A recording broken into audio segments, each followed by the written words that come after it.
جوانی تک ان کی نگرانی کرے، ان کے دین کی، ان کے ایمان کی، ان کے اعمال کی، ان کے اخلاق کی، اور یہ سب چیزیں ان کو سکھائیں۔ یہ اللہ نے والدین پر فرض فرمایا ہے، اور کل قیامت کے دن رب العزت والجلال اس فرض کے بارے میں اور اس ذمہ داری کے بارے میں والدین سے بات پرس فرمائے۔ نبی کریم صلی اللہ علیہ وسلم نے اپنی مبارک حدیث میں فرمایا، کلکم راع وکلکم مسئول عن رعیتہ، تم میں سے ہر شخص ذمہ دار ہے، ہر ایک کے کاموں پر ذمہ داری ڈالی گئی ہے، ہر ایک کے ذمہ کچھ فرائض رکھے گئے ہیں۔ وَكُلُّكُمْ مَسْئُولٌ عَنْ رَعِيَّتِهِ، اور تم میں سے ہر ایک سے ان ذمہ داریوں کے بارے میں، ان فرائض کے بارے میں اللہ پوچھے گا۔ یہ حدیث پاک ہم بار بار درسوں میں سنتے رہے، مگر ایک کان سے سن کر کے دوسرے کان سے نکالتے ہیں۔ جہاں سنا وہیں پلو جھاڑ کر کے چلے گئے، لیکن ہم کبھی تنہائی میں، اکیلے میں غور کریں اس حدیث پر کہ یہ حدیث کیا کہہ رہی ہے کہ تمام انسانوں کا اولین و آخرین کا مجمع ہوگا، اور ہر ایک فرد بشر سے اللہ تعالیٰ بات پرس کرے گا، پوچھ تاچھ کرے گا، اس میں ہم اور آپ بھی ہوں گے، اور اللہ کے سوالوں میں ایک سوال یہ بھی ہوگا کہ تم نے اپنی اولاد کی تربیت کی تھی یا نہیں کی، انہیں دین سکھایا یا نہیں، ان کے ایمان کی حفاظت کی یا نہیں۔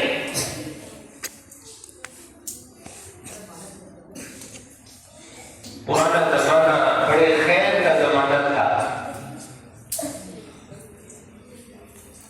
لوگ بھی بھولے بھالے ہوتے تھے، اولادیں بھی پیدا ہوتی تھی، وہ بھی سیدھی سادی بھولی بھالی،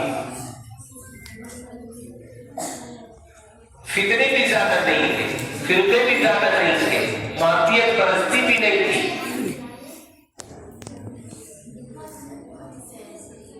لیکن آج کا زمانہ اور آج کا ماحول یہ پچھلے زمانے کے ماحول سے بالکل مختلف ہے، بالکل الگ ہے۔ یہاں قدم قدم پر ایمان کے لیے خطرے، باطل کی کوششیں، سازشیں، فتنے، باطل فرقے، مادیت کا دور دورہ ہے۔ باضابطہ ہماری نسلوں کو ایمان سے، دین سے محروم کرنے کے لیے پلاننگ ہو رہی، اس پر کروڑوں روپیہ خرچ کیا جائے۔ اب ایسے حالات میں جبکہ باطل کی طرف سے باضابطہ اس پر کام ہو رہا ہو، محنت ہو رہی ہو، سازشیں رچی جا رہی ہو، کس طرح نونہالوں کو، ننھے منھے معصوم بچوں کو یا آنے والی نسلوں کو مشرک بنایا ہے، کفر اور شرک میں مبتلا کیا جائے، ان سے توحید کی دولت چھین لی جائے، ایمان چھین لیا جائے۔ ایسے پرخطر حالات میں اگر ہم غفلت سے کام لیں، اپنے فرد منصبی ادا کرنے میں کوتاہی کریں گے، اپنی ذمہ داری کو محسوس نہیں کریں گے، اپنی نسلوں کے ایمان کی حفاظت کی فکر نہیں کریں گے، تو یاد رکھیے اللہ نہ کرے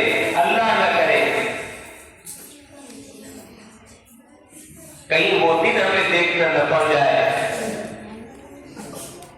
کہ ہماری گودوں میں، ہمارے گھروں میں پلنے والے بچے بڑے ہو کر کے اسلام پر اعتراض کر رہے ہیں، اللہ کے اس دین کے بارے میں شکوک و شبہات پیش کرنے لگے اور دین و ایمان سے اپنا ناطہ توڑ گئے۔ اس بات کا بہت زیادہ امکان پیدا ہوتا جا رہا ہے اور ایسے واقعات ایک دو نہیں، دو چار دس پانچ نہیں، بیسوں پچاسوں واقعات علاقوں میں پیش آنے لگے ہیں۔ جب ہمارے نوجوان اسلام پر اعتراض کر رہے ہیں، اللہ کے وجود کے بارے میں شک اور شبہ ظاہر کر رہے ہیں، قیامت کا انکار کر رہے ہیں، یہ کون نوجوان ہے؟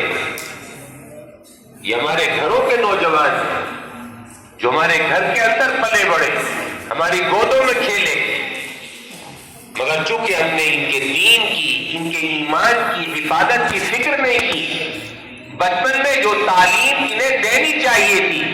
ایمان کے بیج جس طرح ان کے دلوں کے اندر بونے چاہیے تھے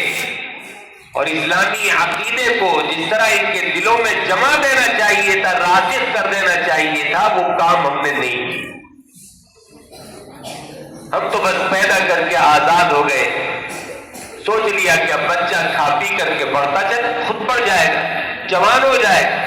تو جوان تو ہو گیا، مگر صرف اتنا کام تو ہمارا نہیں تھا کہ بچے پیدا کر کے انہیں چھوڑ دے اور کھلاتے پلاتے رہے تاکہ وہ جوان ہو جائے۔ ایک ماں باپ کی ذمہ داری صرف اتنی نہیں تھی،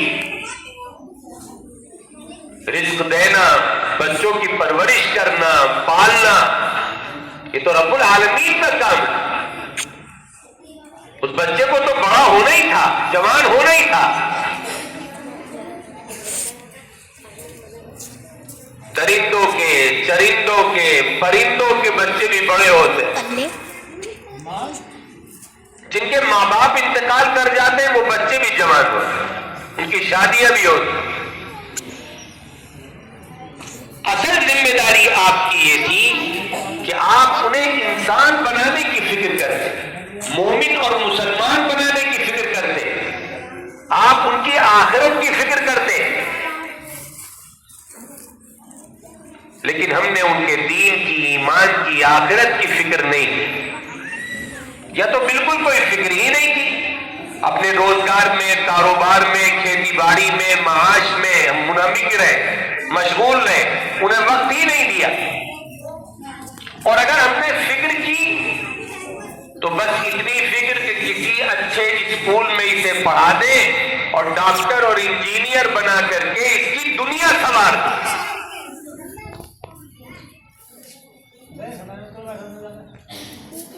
آخرت کی پھر بھی فکر نہیں۔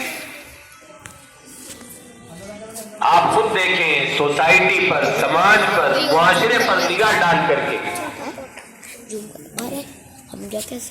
کہ کسی گھر میں اگر ماں باپ بیدار ہیں، اپنے بچوں کے لیے فکر مند ہیں، تو ان کی فکر صرف اتنی ہی ہے کہ ہمارا بچہ ڈاکٹر بن جائے، انجینئر بن جائے، سرکاری ماسٹر بن جائے، اسے ایک اچھی سی جاب مل جائے، اچھا کمانے والا بن جائے، اس سے زیادہ کی فکر نہیں۔ حالانکہ ہم غور کریں تو معلوم ہوگا کہ یہ دنیا، اس کا عیش و آرام، اس کی راحت، یہ کتنے دن کی ہے؟ پڑھتے پڑھتے بچے کی عمر 30-35 سال ہو جاتی ہے اور آگے 30-35 سال اس کی عمر کے کل اور بچتے، تو اگر آرام ملا بھی اس کو تو 30-40 سال آپ نے اس 30-40 سال کے آرام کی تو فکر کی، مگر آپ تو مومن تھے، مسلمان تھے، آپ کا یقین اور عقیدہ تھا کہ اصل زندگی آخرت کی ہے اور وہ کبھی ختم ہونے والی نہیں، کبھی فنا ہونے والی نہیں، جب وہ شروع ہوگی تو ہمیشہ ہمیشہ باقی رہے گی، اور وہاں دو ہی ٹھکانے، جنت اور جہنم۔ جو جنت پہ چلا گیا ہمیشہ ہمیشہ جنت پہ رہے گا، اور جس کا ٹھکانہ بدنصیبی سے جہنم بن گیا اور ایمان سے محروم ہو گیا وہ ہمیشہ جہنم میں رہے گا۔ پھر جہنم کی خوفناک وادیاں، جہنم کی خوفناک گھاٹیاں، وہاں کے ہولناک طرح طرح کے عذاب، وہاں کی آگ، وہاں کے انگارے، وہاں کے پہاڑ، وہاں کے درخت، یہ سب بھی آپ کو معلوم تھے۔ اس کے باوجود آپ نے اپنے بچے کے 30-40 سال کے آرام کی تو فکر کی، مگر ہمیشہ ہمیشہ کی جو آخرت کی زندگی کا آرام تھا اس کی آپ نے کوئی فکر نہیں، اسے آپ نے نظر انداز کر دیا، اسے کوئی اہمیت ہی نہیں دی۔ اب اس کی دو ہی وجہ ہو سکتی ہے، یا تو آپ کو اپنی اولاد سے سچا پیار نہیں ہے، اگر کسی کو اپنی اولاد کی سچی ہمدردی ہوگی، وہ اولاد کا سچا خیرخواہ ہوگا، اولاد کا نفع اور فائدہ چاہے گا، اسے نقصان سے بچانا چاہے گا، تو ظاہر بات ہے دنیا سے زیادہ وہ آخرت کی فکر کرے گا، اس لیے کہ وہاں کا نقصان یہاں کے نقصان سے زیادہ ہے، وہاں کا خطرہ یہاں کے خطرے سے زیادہ ہے، وہاں کی آگ یہاں کی آگ سے زیادہ گرم ہے۔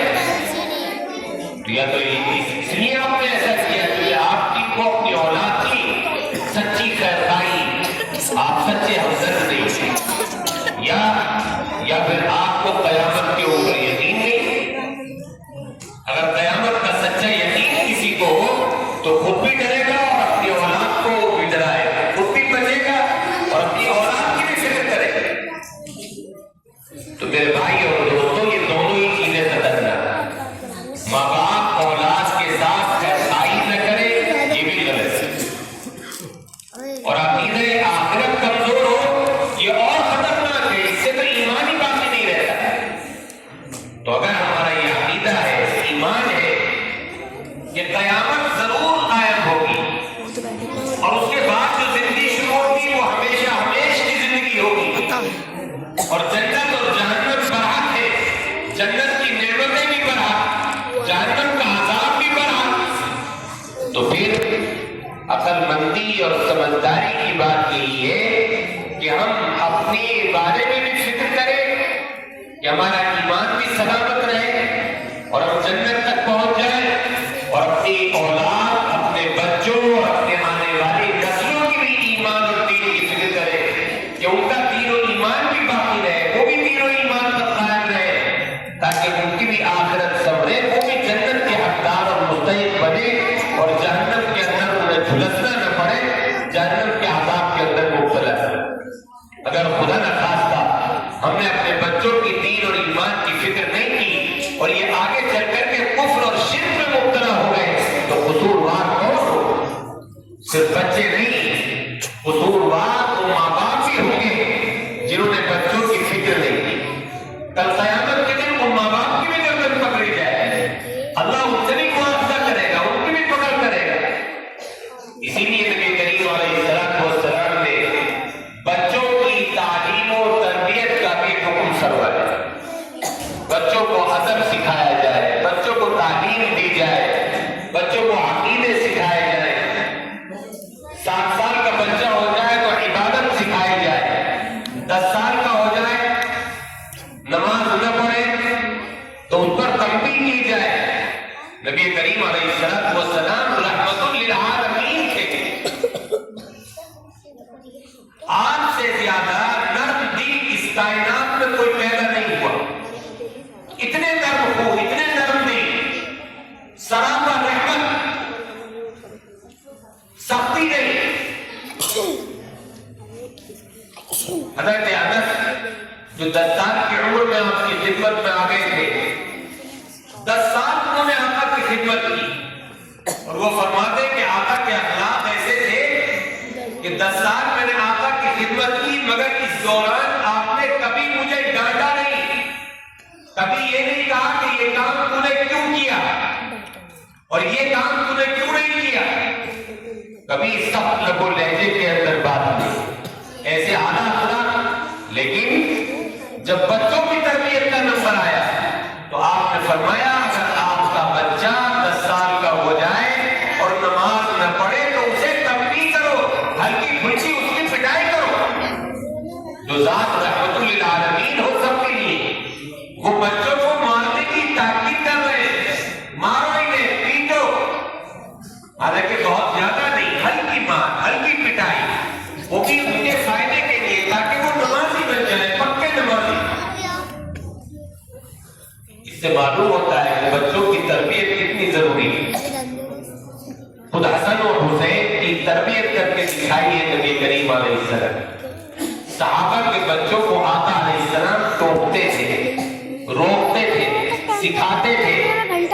خود صحابہ اکرام اپنے بچوں کو سکھاتے تھے، تعلیم دیتے تھے۔ تو 7 سال تک تو انہیں بچوں کو آزاد رکھنے کا حکم دیا، انہیں بالکل کھیلنے کودنے دو، ان سے پیار کرو، محبت سے ان کے ناز نخرے اٹھاؤ۔ لیکن 7 سال کے جب ہو جائے تو انہیں قرآن سکھاؤ، انہیں نماز سکھاؤ، اس کی عملی تربیت بھی ان کو دو۔ اب ماں باپ کے پاس تو اتنی فرصت نہیں ہے، اس لیے یہ مکاتب کا جال ہمارے بزرگوں نے، ہمارے بڑوں نے پھیلا۔ اللہ نے ہر جگہ مکاتب کا انتظام کر دیا، بچوں کے چھوٹے چھوٹے مکتب، چھوٹے چھوٹے مدرسے، یہ اللہ کا بڑا انعام ہے اور یہ بہت بڑا کام کر رہے ہیں۔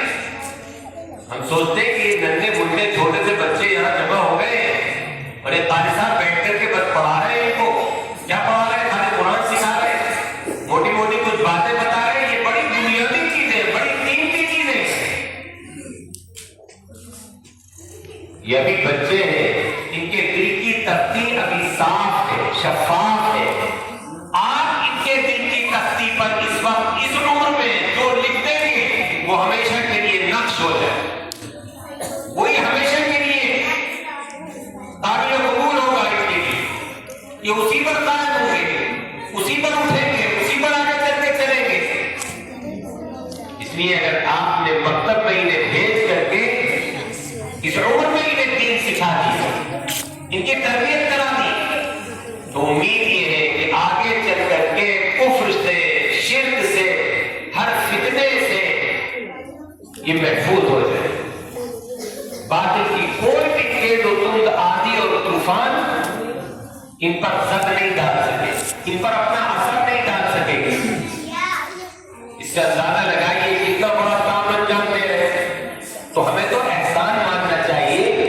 اپنے ان بزرگوں کا جو فکر کر رہے ہیں، جو فکر ہمیں کرنی چاہیے کہ اپنے بچوں کی بجائے ہمارے وہ خود فکر کر رہے ہیں۔ مولانا ارشد حقی صاحب دامت برکاتہ موجود ہیں، ابھی وہ بات کر رہے تھے یہاں اس محلے کے اندر اس مکتب کے قیام میں ان کی بڑی قربانی اور تعاون ہے، بلکہ سمجھیے کہ انہی کی مرہون محنت ہے۔ ہمیں احسان مند ہونا چاہیے کہ ہمارے بچوں کی اور نسلوں کے دین و ایمان کی حفاظت کی وہ فکر کرے، جو فکر ہمیں کرنی چاہیے وہ کرے، جو ہمیں سکھانا چاہیے تھا وہ سکھائے، جو ہمیں پڑھانا چاہیے تھا وہ پڑھائے، یعنی ہمارے فرض اور ذمہ داری کو وہ خود لے کر کے ادا کرے۔ کتنا بڑا ہمارا تعاون ہے اور کتنا بڑا کام ہے۔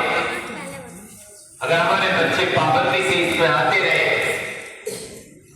اور ان کے دلوں میں کی تختیوں میں اور دلوں کی گہرائیوں میں ایمان بیٹھ گیا تو آپ کی نسلوں میں انشاءاللہ ایمان جاری ہوگا۔ نسل در نسل آپ کے گھرانے میں مومن ہی پیدا ہوتے رہیں گے، ایمان و اسلام پر قائم نسلیں پیدا ہوتی رہیں گے اور ہر خطرے سے وہ محفوظ ہو جائے۔ یہ کتنا بڑا کام ہے، کتنی بڑی کہ نسلوں اور سالوں سال تک کا سینکڑوں سال کا انتظام ہو رہا ہے. تو کام دیکھنے میں معمولی سا ہے، لیکن اس کی افادیت، اس کی اہمیت، اس کا نفع اور فائدہ بڑے لمبے زمانے تک کا ہے. اس لیے ان کو ہلکے میں مت لیجیے، معمولی مت سمجھیے. ان کی قدر و قیمت کو پہچانیے، ان کی اہمیت کو جانیے، ان کے شانہ بشانہ کھڑے ہوئیے، ان کا پورا ہر طرح سے تعاون کیجیے، تمام ضروریات کو دیکھیے،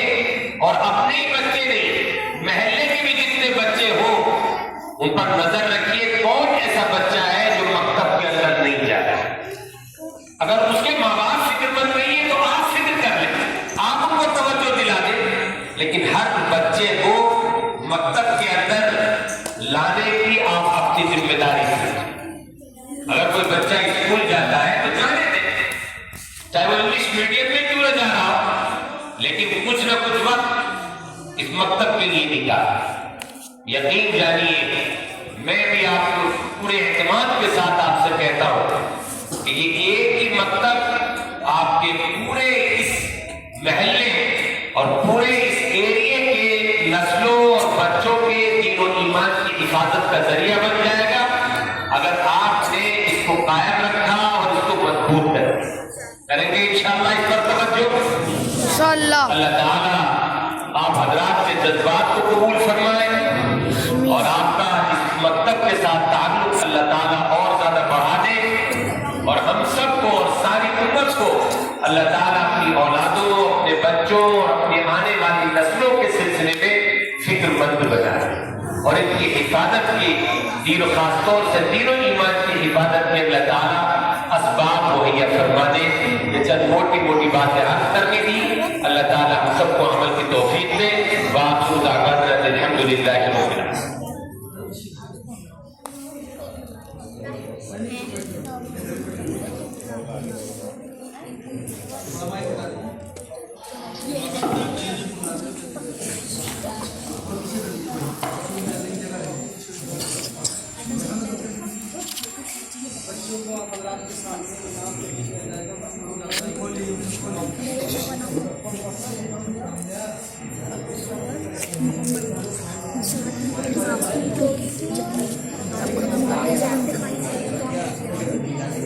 مین چیز تو یہی ہے،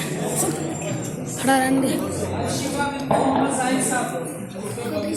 چالو کرنا بھی اسٹاپ کر دے، پھر